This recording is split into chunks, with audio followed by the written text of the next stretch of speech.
আফগান সীমান্ত। যুদ্ধবিরতির মেয়াদ শেষ হতেই আফগান সীমান্তে নতুন করে ভয়াবহ বিমান হামলা চালিয়েছে পাকিস্তানি বিমান বাহিনী।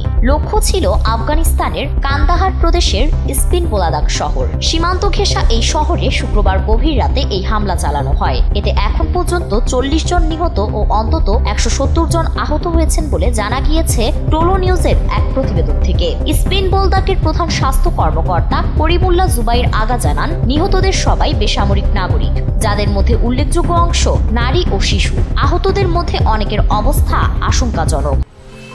10 বছরের যাত্রা তো কেবলই শুরু। একসাথে গ্রো করার এই জার্নি চলুক আগামীতেও। পাঠাও 10 years of growing with you। ফলে মৃতের সংখ্যা আরো বাড়তে পারে বলে আশঙ্কা করা হচ্ছে। এর আগে 11 অক্টোবর থেকে 14 অক্টোবর পর্যন্ত পাকিস্তান ও আফগানিস্তানের সেনাবাহিনীর মধ্যে টানা সংঘর্ষ ও পাল্টা হামলা চলে। দুই দেশের উত্তেজনা চরমে পৌঁছালে অবশেষে 15 অক্টোবর থেকে 48 ঘন্টা যুদ্ধবিরতিতে যায় তারা।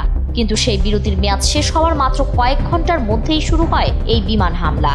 স্থানীয় সূত্রে জানা গেছে, হামলার সময় পাকিস্তানের যুদ্ধ বিমান সীমান্ত অতিক্রম করে আফগান ভূখণ্ডে প্রবেশ করে কয়েক দফা বোমা বর্ষণ করে। এতে ক্রীড়া কমপ্লেক্সের কাছে অনুশীলনে থাকা 3 জন আফগান ক্রিকেটারও নিহত হন। হামলার নিন্দা জানিয়েছে তালেবান সরকার। তারা এটিকে সার্বভৌমত্বের প্রকাশ্য লঙ্ঘন বলে অভিহিত করেছে।